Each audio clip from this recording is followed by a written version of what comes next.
Hello दोस्तों, कैसे हो। मैं Sachin Sharma, BTech from IIT Dhanbad.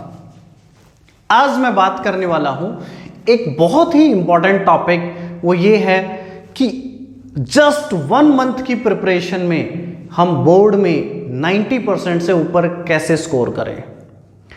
This video is useful for the students जिन्होंने कोचिंग करी है पिछले 1 साल, आईआईटी की कोचिंग करी हो, चाहे नीट की कोचिंग करी हो, किसी भी चीज़ की कोचिंग की है, या फिर वो स्टूडेंट जिन्होंने पूरे साल भर उतने अच्छे से नहीं ध्यान दिया हो, लास्ट का 1 महीना बचा और इस 1 महीने के अंदर उन्हें अपने बोर्ड की ज़बरदस्त तैयारी करनी है। This video is going to help you out in a very big way. Alright, so the first thing that you should do, जो आपका 12th का सिलेबस है उसको ब्लॉक्स में डिवाइड कर लो, जिसको अपन बोलते हैं ब्लॉक स्ट्रैटेजी। जैसे मान लो मैं सब्जेक्ट वाइज आपको बताऊंगा, आपको क्या करना है, हर एक सब्जेक्ट को 4 ब्लॉक्स के अंदर डिवाइड करना है। फिजिक्स को 4 ब्लॉक्स के अंदर डिवाइड कर दो, केमिस्ट्री को भी 4 ब्लॉक्स के अंदर डिवाइड कर दो, मैथ्स को भी 4 ब्लॉक्स के अंदर डिवाइड कर दो, बायो को भी 4 ब्लॉक्स, डिपेंडिंग कि आपकी पीसीएम है या फिर पीसीबी है। ऑलराइट, जब आपने ब्लॉक्स में डिवाइड कर दिए, उसके बाद में what you have to do is more or less हर एक ब्लॉक में लगभग 3 से 4 चैप्टर होते हैं। Mostly 3 chapters you can assume. कितने चैप्टर्स होंगे हर एक ब्लॉक में? 3 चैप्टर्स होंगे।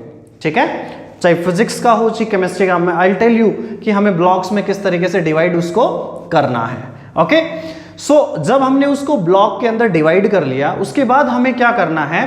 फॉर एग्जाम्पल फिजिक्स की अपन बात करें तो हमने फर्स्ट ब्लॉक के अंदर हम गए, फर्स्ट ब्लॉक का जो भी चैप्टर है उस चैप्टर को हमने पिक किया। पहले दिन आपको क्या करना है, उस चैप्टर की जो कंप्लीट थ्योरी है उसको एनसीईआरटी से रीड आउट करना है, या एनसीईआरटी से रीड आउट करना है। मार्क कर लो इस वर्ड को। पहले दिन क्या करना है, उस चैप्टर को, कंप्लीट चैप्टर को एनसीईआरटी से रीड आउट करो। जो जो इंपॉर्टेंट टॉपिक्स हैं, जो जो इंपॉर्टेंट पॉइंट्स हैं, उनको अंडरलाइन करो।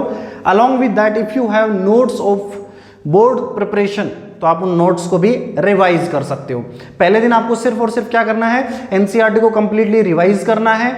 उसके बाद में आपको जो नोट्स हैं, अगर आपके पास अवेलेबल हैं बोर्ड के नोट्स, तो बोर्ड के नोट्स को भी ढंग से अच्छे से रिवाइज कर लो। कॉन्सेप्चुअल क्लैरिटी ले लो, डायग्राम की जो डायग्रामेटिकली जो आपको क्लैरिटी चाहिए होती है उसको अच्छे से कर लो। ये चीज़ें आपके दिमाग में एकदम अच्छे से क्लियर हो जानी चाहिए। इससे क्या होगा, थ्योरेटिकल जो आपको नॉलेज की जरूरत है, कहीं कहीं जो छोटे छोटे पॉइंट्स थ्योरेटिकल होते हैं, मिस हो जाते हैं during our preparation for competitive exam, उसको आप एक बार वापस से ब्रश अप कर लेते हो। सेकेंड डे आपको क्या करना है, जो चैप्टर की आपने थ्योरी पढ़ी है उसके आपको क्वेश्चंस लगाने हैं। क्वेश्चंस कैसे? Short answer, very short answer, true false, MCQs, descriptive questions.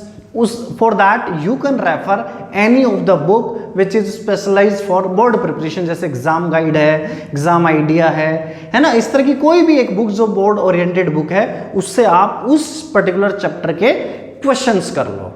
उससे होगा क्या, इन 2 days you would complete your 1 complete chapter. आपने थ्योरेटिकली एक बार अंडरस्टैंडिंग ग्रास्प कर ली जो आपको बोर्ड की प्रिपरेशन के लिए जरूरी होती है। Second day what did you do, आपने क्या किया, उसके खूब सारे क्वेश्चंस को अच्छे से समझ लिया, अच्छे से कर लिया। ठीक है, in the similar fashion in the first week how many chapters will you complete? 3 chapters. आपके पहला ब्लॉक फिनिश हो गया। Now on the 7th day what you have to do is give a subjective test, board oriented test with latest pattern of this particular block. Block मैं describe करूंगा last में कि आपको block किस तरीके से बनाना है। You got my point. मैं फिर से एक बार रिवाइज कर देता हूं। हमें क्या करना है, एंटायर सिलेबस को 4 ब्लॉक्स में डिवाइड कर लेना है। हर एक ब्लॉक में अप्रॉक्सीमेटली आपके 3 चैप्टर होंगे। एवरी चैप्टर को आपको 2 days देना है। पहले दिन आपको डिस्क्रिप्टिव, आपको जो थ्योरी है, क्लास नोट्स हो, बोर्ड नोट्स हो, या आपकी एनसीईआरटी की रीडिंग हो, ये आपको अच्छे से कर लेनी है। सेकेंड डे हमें उससे रिलेटेड जो बोर्ड ओरिएंटेड क्वेश्चंस हैं उनकी लिख कर हमें प्रैक्टिस करनी है। एक बार हम उसको देख लें, उसके बाद हम क्वेश्चंस को लिख के हमें प्रैक्टिस आउट करना है। In the similar fashion what will you do is, for 6 days you would complete your 3 chapters, and on 7th day you have to opt for a mock test of these particular chapters. अब इन chapters के लिए आपको mock test कहां से provide होंगे? For that you can join any of your nearby coaching centre जो इस तरह की चीजें आपको प्रोवाइड करा सकता हो। Alright, second thing what you have to do is in the similar fashion आपके जो 4 ब्लॉक्स हैं उनको आपको कंप्लीट होने में कितने डेज लग गए? 28 डेज आपके फिनिश हो गए। एक 4 ब्लॉक्स के हर एक चैप्टर को आपने कवर कर लिया। कई बार अगर नंबर ऑफ चैप्टर्स ज्यादा हो तो नंबर ऑफ चैप्टर्स ज्यादा होंगे तो मान के चलो उसमें कुछ चैप्टर छोटे होंगे तो आप 2 दिन के अंदर 2 चैप्टर भी फिनिश कर सकते हो। ठीक है, सो 28 डेज में मोर और लेस आपने कंप्लीट सिलेबस को रिवाइज कर लिया है। आपने कोई भी एक रेफरेंस बुक से बोर्ड ओरिएंटेड क्वेश्चंस भी कर लिए हैं और आपके 4 मॉक टेस्ट ऑलरेडी हो चुके हैं जो कि बोर्ड ओरिएंटेड हैं। अब बात एक आती है कि जब हमने टेस्ट दे दिया उसके बाद एक और इंपॉर्टेंट स्टेप होती है, दैट इज इवैल्यूएशन। अब अगर आप खुद टेस्ट देके खुद इवैल्यूएट करेंगे तो कहीं ना कहीं हमारे अंदर एक बायसिंग नेचर होती है, ह्यूमन नेचर होती है। जहां भी कुछ मिस्टेक्स होती हैं हम उसको पॉइंट आउट ना करके अपने आप को फुल मार्क्स देने की कोशिश करते हैं। जो इवैल्यूएशन है वो आपको किसी थर्ड पर्सन से करवाना चाहिए। Again for that you can take help of any of your nearby coaching centre, या फिर आप किसी नॉन अननोन जो भी है जो इस तरह की बोर्ड की एक्टिविटीज में इन्वॉल्व है, गवर्नमेंट टीचर है, किसी भी ऐसे थर्ड पर्सन की आप हेल्प ले सकते हैं। So in 28 days you have completed your entire syllabus. In the next 2 days you have to give 2 mock test for full syllabus. Complete syllabus के आपको फिर से 2 मॉक टेस्ट देने हैं इन द नेक्स्ट 2 डेज। तो उससे क्या होगा, आपको एक फेयरली असेसमेंट होके आपका जो स्कोर आएगा, बिलीव यू मी, आपका जो स्कोर अगर आपने फेयर इवैल्यूएशन में करवाया है तो लगभग वही स्कोर आपका नेक्स्ट जो आपकी बोर्ड एग्जाम होने वाली है उसके अंदर भी वही स्कोर होगा। सो ड्यूरिंग द प्रिपरेशन आप जब फेयर थर्ड पार्टी से इवैल्यूएशन करवाएंगे तो आप उनसे इनपुट लेना चाहिए कि हमें किस तरीके से अपने इंप्रूवमेंट्स और कर सकते हैं। फॉर एग्जाम्पल जब हम सब्जेक्टिव क्वेश्चंस को, बच्चे मोस्टली बोर्ड एग्जाम का जब भी पेपर देते हैं वो मोस्टली जो मिस्टेक करते हैं वो मिस्टेक होती है, कई बार क्या होता है टाइम मैनेजमेंट ढंग से नहीं होता है। अगर 2 मार्क्स का क्वेश्चन है उसमें लगभग 10-12 लाइन लिख के आ जाएंगे अननेसेसरी, जबकि वो 2 मार्क्स का क्वेश्चन है। तो we should have a fairly idea कि in what marking, how much should we write, how much should we avoid। ऐसा नहीं कि जितना हम सब जानते हैं सारा का सारा उस पर उल्टी करके आ गए, ऐसा नहीं करना होता है। हमें जितना लगे कि 2 मार्क का क्वेश्चन है तो उसमें 2 मार्क्स के अकॉर्डिंग ही हम उसके अंदर कंटेंट लिखें। Again for that you can take help of board experts, any third party. Alright, मैं आपको थोड़ी कुछ हिंट्स बताता हूं। जब भी 2 नंबर का क्वेश्चन होता है मान के चलो मैक्स टू मैक्स आपको 4 to 5 लाइंस लिखनी है, इससे ज्यादा आपको lines max to max I am talking about. अगर आपके एमसीक्यूज है तो आपके फिल इन द ब्लैंक्स है तो आप आराम से पुट आउट कर सकते हो। वेरी शॉर्ट आंसर है तो आप मान के चलो अगर 1 मार्क क्वेश्चन है तो 1 लाइन या मैक्स 2 लाइन। अगर 2 मार्क क्वेश्चन है 4 to 5 लाइंस। अगर 4 मार्क क्वेश्चन है तो लगभग 8 to 10 लाइंस के अंदर आपको चीजों को एक्सप्लेन करना होता है। जब 4 मार्क का क्वेश्चन आए तो एक चीज ध्यान रखनी होती है हमें, क्या कि हमें डायग्राम्स वगैरह को वेल एक्सप्लेन करना चाहिए। जब हम इक्वेशंस लिखते हैं, फॉर एग्जांपल मान लो मैंने फिजिक्स के अंदर कूलम्स फोर्स लिखा, F is equal to K Q1 Q2 upon R square. In that case what I have to do, I should explain what is K, what is Q1, what is Q2, what is R। Right, R क्या होता है, Q1 क्या होता है, Q2 क्या होता है, F क्या होता है। आई should explain each and everything. Along with that, I should also explain the vector form of this particular formula। तो उससे क्या होगा, जब एग्जामिनर उसको चेक करेगा तो उसको लगेगा इस बात का कि हाँ बच्चे को कंप्लीट नॉलेज है। तो जब आपके 4 मार्क्स या 6 मार्क्स के क्वेश्चंस आते हैं तो एज एंड व्हेन रिक्वायर्ड होते हैं आपको डायग्राम्स बनाने, तो आप डायग्राम को ज़रूर बनाओ, है ना। डायग्राम आपको जो मार्किंग स्कीम है उसको बहुत क्विकली इम्प्रूव कर देते हैं। डायग्राम्स हैं वो आपके सामने एक बहुत अच्छी इमेज बना के लेकर आते हैं। और को क्या छोटी छोटी टिप्स है मैं आपको बताता हूं। जब हम बोर्ड एग्जाम करते हैं, मान लो मैंने कुछ फॉर्मूला गलत लिख दिया, मोस्ट ऑफ द स्टूडेंट जो गलतियां करते हैं वो क्या करेंगे, वो इसके ऊपर इस तरीके से ओवर राइटिंग स्टार्ट कर देते हैं ऐसे, और इसको तब तक काला करते रहते हैं जब तक कि दूसरे साइड निशान ना बन जाए। ये बहुत ही गलत स्ट्रैटेजी है। अगर आपने कुछ गलती से गलत भी कर दिया तो हल्की सी एक ऐसे स्ट्राइक कर दो इसको, हल्का सा, तो इससे क्या होगा, आपकी जो कॉपी है वो बहुत ही नीट एंड क्लीन रहेगी। जो एग्जामिनर होगा, आपको पता है कि आपको गंदगी ज़्यादा पसंद है या फिर कोई चीज़ अरेंज होती है वो ज़्यादा अच्छी लगती है। भले ही आपको खुद को करना अच्छा ना लगे, बट आप कैसे कुछ ऐसी जगह जाएं जहां चीज़ें अरेंज हैं तो आपको डेफिनेटली वो चीज़ बहुत अच्छी लगेगी। इन द सिमिलर फैशन जब एग्जामिनर कॉपी चेक करता है तो उसको वो कॉपी बहुत पसंद आती है जिसमें बहुत ज़्यादा ओवर राइटिंग ना हो। अगर कुछ हो तो भी हल्की एक लाइन से आपको सिंपली इस तरीके से स्ट्रक कर देना, सिंपल ऐसे, तो समझ जाएगा कि हाँ ये चीज़ बच्चे से गलती हुई है। कोई चीज़ आपने ऐसे लिख दी, मान लो फोर्स की स्पेलिंग गलत लिख दी, तो आप क्या करोगे, बच्चा क्या करता है इसको ऐसे बस कि एग्जामिनर समझ ना जाए कि उसने स्पेलिंग क्या लिखी है, ऐसे करना स्टार्ट कर देती है। बहुत बड़ी मिस्टेक है। अगर आपने फोर्स की स्पेलिंग गलत लिख दी, what you have to do, simple हल्के लाइन से इस तरीके से स्ट्रक आउट करो। अगर एग्जामिनर एक एक लाइन को अगर कॉपी चेक करे तो उसे पता चले कि हाँ बच्चे ने गलती करी है। फिर भी आपने सही लिख दिया तो उसे मतलब नहीं पड़ता कि पहली बार गलत लिखा कि दूसरी बार, उसे तो फाइनल रिजल्ट से मतलब होता है। और अगर एग्जामिनर ध्यान से नहीं देख रहा है तो उसको पता ही नहीं चलेगा कि आपने मिस्टेक की हुई है। So you have to dupe the examiner by doing this. एकदम हल्की लाइन से स्ट्राइक करो। अगर वो बहुत गौर से चीज़ों को देखेगा तो वो स्ट्राइक उसको दिख जाएगा। अगर वो ऊपर ऊपर से चीज़ों को देख रहा है तो उसको स्ट्राइक नहीं दिखेगा, तो उसके लिए वो कॉपी बहुत ही नीट एंड क्लीन होगी। थर्ड, जब हम क्वेश्चंस का आंसर लिखते हैं तो हमें ध्यान रखना चाहिए जो हमारा पैराग्राफिंग है वो बहुत अच्छे से होनी चाहिए। ऐसा नहीं कि हम किसी क्वेश्चन की शुरुआत यहाँ से कर रहे हैं, किसी क्वेश्चन की शुरुआत यहाँ से कर रहे हैं, किसी की शुरुआत यहाँ से कर रहे हैं।